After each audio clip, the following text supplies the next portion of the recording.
What's going on, ladies and gentlemen? This is your boy Too Sick. And from the title alone, I know you probably got an idea of what I'm about to talk about. But that's here nor there. This is Talk Time with Too Sick. This is episode 2.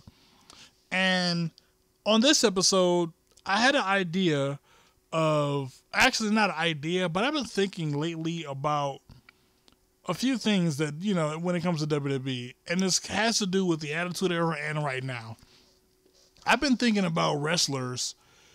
I'm not calling them superstars because they're wrestlers. But I've been thinking about wrestlers who I think should be in the Hall of Fame from the past and the present, who've been in the business for a good long time, but they either got the spotlight that they wanted, they got it for a minute, they probably left the company or whatever. But my thing is, if you had history with the company that we'll never forget, you put your foot in that door and you did something in WWE that, got you championship after championships in WCW and in WWE.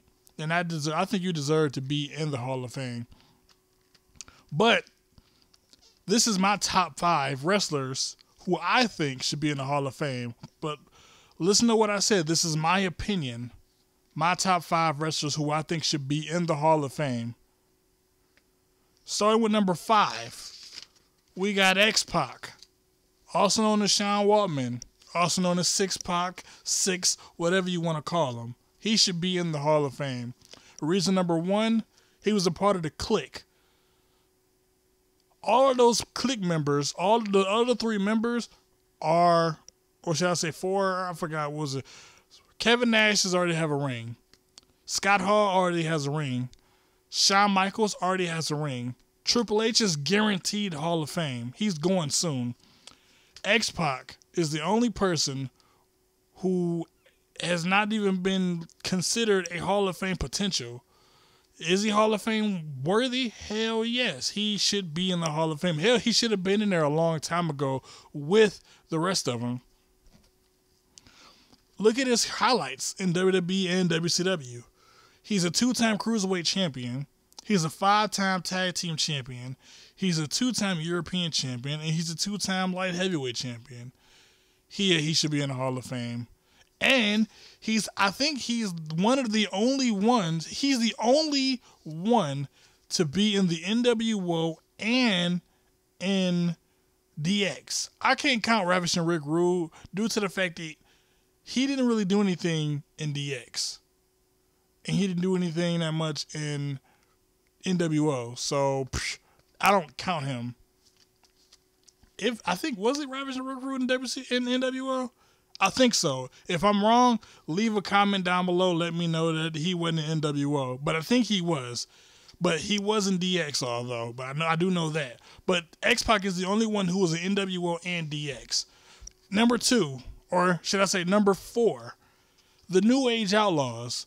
We know that they might be going to the Hall of Fame, but have you heard anything recently about them going to the Hall of Fame? Think about it. You got the Road Dogg Jesse James. You got the Badass Billy Gunn. The 6-time WWE Tag Team Champions of the World. They should be in the Hall of Fame. Haven't heard anything about it. I think they're going to go, but I'm just concerned, like, how come we haven't heard anything about them going? Number 3, and it's a diva. I wouldn't really call her a diva. I'll call her a women's wrestler because I hate that diva crap. Mickie James should be in the Hall of Fame, or at least a talk about the Hall of Fame. There's not a lot of women wrestlers that should be in the Hall of Fame anymore. There's a few of them I can actually say should be in the Hall of Fame. There's actually quite a bit of them, but there's not a lot of them in WWE who deserves to be in the Hall of Fame. Like Chyna, for example. Chyna deserves to be in the Hall of Fame, but she will never be in there because of what she did. We're not going to put that up for discussion, but you all know what she did. Anyway, Mickie James deserves to be in the Hall of Fame, even though her career started off kind of, weird because they had her as like a Trish Stratus psycho fan. But as her years progressed and gone by, they kind of did a good job with her. She's a 5-time women's champion. You know, I think she is number 2 behind Trish Stratus when it comes to the most women championship victories. And she's a former Divas champion. There's not a lot of women wrestlers in WWE who has won both. I think it's only been like Layla, Michelle McCool, I think Melina, if I'm not mistaken, and Mickie James. Correct me if I'm wrong, Army, but I think that's all the people who won both championships. And if you go to TNA, she's also won the Knockouts title 4 times. So, you know, it's not a lot of people who can go from one division to, or one company to another and win the championship. Some people have done it, some people have not. Next on my list, number 2 on my list is Rey Mysterio.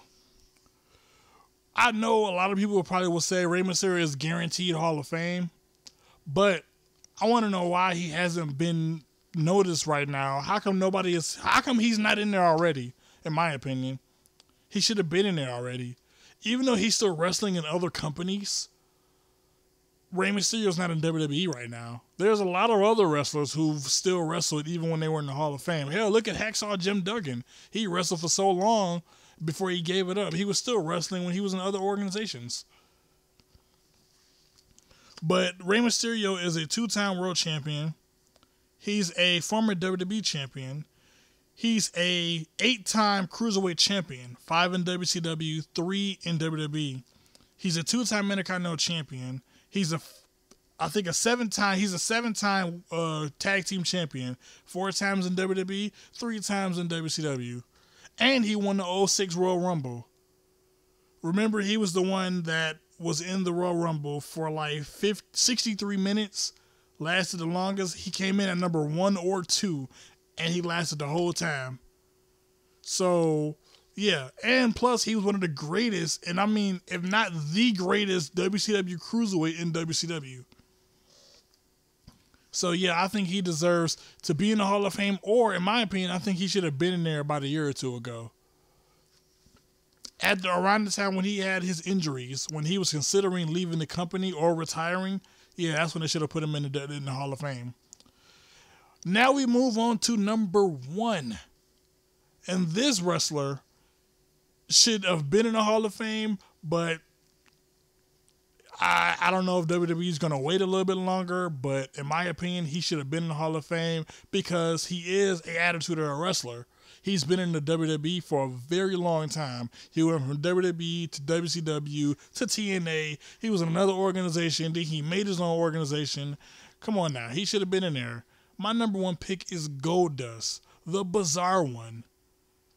He should have been in the Hall of Fame. Or should be on his way to it right now, like next year or last year.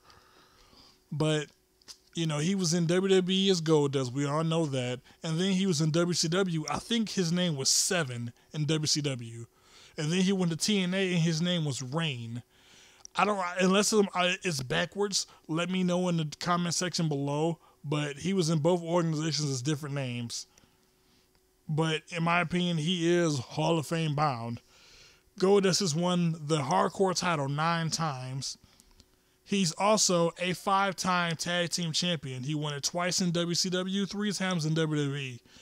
He's also a 3-time Intercontinental champion, and he's a 2-time United States champion in WCW. He should be in the Hall of Fame. But like I said, this is my opinion. But I also want to test you guys out. I want you guys to give me 5 of your wrestlers who you think should be in the Hall of Fame. And when I mean 5 of your wrestlers, please don't give me names that we already know are going to the Hall of Fame. Like, for example, The Rock, The Big Show, Kane, Triple H, The Undertaker. We all know they're going. I want to know, if you dig deep down and look in the WWE archives, see who's going to the Hall of Fame. Who do you think is going to the Hall of Fame?